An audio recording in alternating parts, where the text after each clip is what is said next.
वैसे तो हमारे इंडिया की मोस्टली सिटी बहुत ही ज्यादा स्ट्रक्चर्ड है, कहीं पर भी गली निकल रहा है, किसी के भी घर के ऊपर से रोड निकल जाती है, रेसिडेंशियल एरिया में फैक्ट्री चलती है और फुटपाथ के हालात तो पूछो ही मत। बट इसके बीच में हमारे इंडिया में एक ऐसी सिटी है जो बहुत ही वेल प्लान और ऑर्गेनाइज तरीके की लगती है, जिसका नाम है चंडीगढ़। चंडीगढ़ को देख कर हमें लगता है इंडिया की कोई सिटी इतनी ज्यादा वेल प्लान हो सकती है। तो फिर चलिए इंट्रो में अपना टाइम को बेस्ट करें, स्टार्ट करते हैं आज के इस वीडियो को, समझते पूरी कहानी को कि आखिर कैसे चंडीगढ़ इतने अच्छे तरीके से डेवलप हुआ, इसके पीछे की पूरी कहानी क्या है। चलिए समझते डिटेल में आज के इस वीडियो में।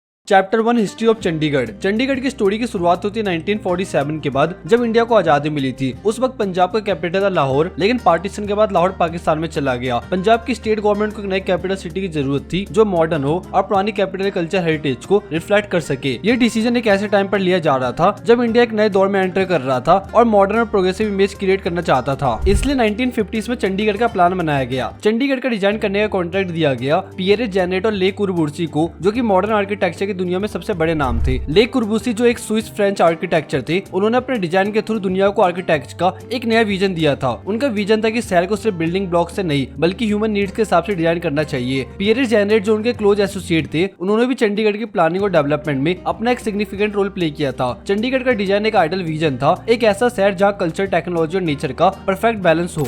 Chapter 2 sector division. चंडीगढ़ को एक खास तरीके से डिजाइन किया गया था जहां हर एरिया का अपना स्पेसिफिक फंक्शन था, रेसिडेंशियल, कमर्शियल और पब्लिक स्पेस। क्या आपने कभी सोचा है कि ऐसे शहर में रहने का एक्सपीरियंस कैसा होता होगा जहां पर आपको हर चीज इजीली एक्सेसिबल हो और हर जगह पर जाना इतना ज्यादा मुश्किल ना हो। चंडीगढ़ के डिजाइन में ये बात पूरी तरह से सोची गई थी। हर चीज इतनी एफिशिएंटली प्लान की गई है कि आपको अपने डेली लाइफ में कन्वीनियंस जरूर मिलेगा यहाँ पर। इस डिजाइन का सबसे इंटरेस्टिंग पार्ट है उसका ग्रिड सिस्टम, जो इंश्योर करता है कि शहर में हर चीज इजीली अवेलेबल हो। ये सेल्फ सफिशिएंट का एक परफेक्ट मॉडल था। और एक और चीज जो चंडीगढ़ को स्पेशल बनाती है वो उसका ग्रीन स्पेस। सिटी को डिजाइन करते वक्त नेचर को भी इक्वली इंपॉर्टेंस दी गई थी, जिसे आज भी आप चंडीगढ़ के गार्डन्स, लेक्स और पार्क में जाकर फील कर सकते हो कि इस शहर के अंदर नेचर का परफेक्ट इंटीग्रेशन है। हर शहर में एक ऐसा ओपन स्पेस चाहिए जहाँ पर लोग रिलैक्स कर सके और नेचर के साथ कनेक्ट कर सके। क्या आपके शहर में भी ऐसा कोई ओपन स्पेस है जहाँ पर आप नेचर के साथ कनेक्ट कर सकते हो? मुझे कमेंट सेक्शन में जरूर बताना। Chapter 3 transportation system. चंडीगढ़ का ट्रांसपोर्टेशन सिस्टम भी स्पेशल है। यहाँ का ट्रैफिक इतना ज्यादा सिस्टमैटिकली प्लान किया गया है कि हर रोड का क्लियर पर्पज है। मेन रोड, सर्विस लेन और पेडेस्ट्रियन पाथवेज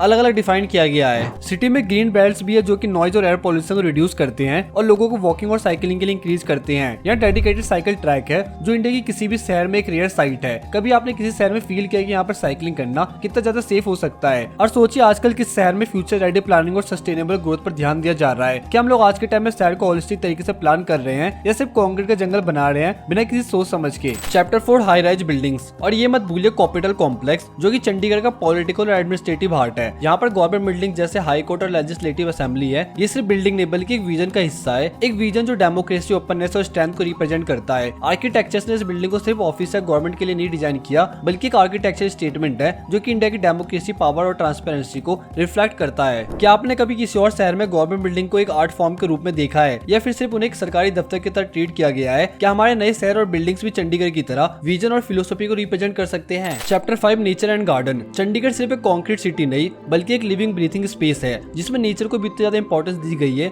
जितना आर्किटेक्चर को। रॉक गार्डन जो कि क्रिएटिव मार्बल है, या सूखना लेक जहाँ पर हर सुबह लोग अपनी लाइफ का एक पीसफुल मोमेंट जीने जाते हैं। ये शहर का एक सोल है। हर शहर में एक ऐसा स्पेस चाहिए जहाँ पर लोग सिर्फ बिल्डिंग और रोड्स नहीं बल्कि लोगों के जीवन की वजह भी मिल सके। Chapter 6 education and innovation hub. Chandigarh सिर्फ आर्किटेक्चर और प्लानिंग का एग्जाम्पल नहीं है बल्कि एजुकेशन और इनोवेशन का भी एक स्ट्रॉन्ग सेंटर है। यहाँ पर टॉप क्वालिटी एजुकेशनल इंस्टीट्यूट और रिसर्च सेंटर जो हर साल हजारों स्टूडेंट को बेहतर एजुकेशन और करियर अपॉर्चुनिटी देते हैं। ये शहर एक नॉलेज हब की तरह डेवलप हुआ है जहाँ पर स्टूडेंट सिर्फ एकेडमिक नहीं बल्कि रिसर्च और इनोवेशन में भी आगे बढ़ रहे हैं। एक वेल प्लान्ड शहर सिर्फ इंफ्रास्ट्रक्चर या रोड से नहीं बल्कि एजुकेशन और ग्रोथ के अपॉर्चुनिटीज भी उसके एक एसेंशियल पार्ट होते हैं। क्या हम अपने नए शहर में ऐसे एजुकेशन और इनोवेशन सेंटर डेवलप कर सकते हैं जो आने वाली जनरेशन को एम्पावर करे? Chapter 7 culture and lifestyle hub. Chandigarh सिर्फ एक वेल प्लान और मॉडर्न सिटी नहीं बल्कि एक कल्चर हब भी है। यहाँ हर साल म्यूजिक, आर्ट्स और लिटरेसी से जुड़े फेस्टिवल और इवेंट होते हैं जो लोगों की कल्चर आइडेंटिटी और क्रिएटिव एक्सप्रेशन एक्सप्रेशन का मौका देते हैं। टैगोर थिएटर और पंजाब कला केंद्र जैसे कल्चर सेंटर यहाँ की हेरिटेज को सेलिब्रेट करते हैं। यहाँ का फूड कल्चर भी एक हाईलाइट है। ट्रेडिशनल पंजाबी फ्लेवर से लेकर मॉडर्न कैफे तक हर किसी के टेस्ट के लिए कुछ ना कुछ मिलता है। क्या एक शहर की पहचान सिर्फ उसके बिल्डिंग और रोड से होती है या फिर उसके लोगों की लाइफ और कल्चर भी उसका एक इंपॉर्टेंट पार्ट है। Now let's move to the conclusion. Chandigarh सिर्फ एक शहर नहीं बल्कि एक विजन का एग्जांपल है। एक ऐसा शहर जो मॉडर्निटी, सस्टेनेबिलिटी और कल्चर का परफेक्ट बैलेंस दिखाता है। यहाँ की well plan infrastructure, green space, education hub और कल्चर वाइब्रेंसी इस बात का प्रूफ है कि एक शहर से बिल्डिंग और रोड का कॉम्बिनेशन नहीं होता बल्कि लोगों की सुविधा, उनकी सोच और उनकी लाइफ क्वालिटी भी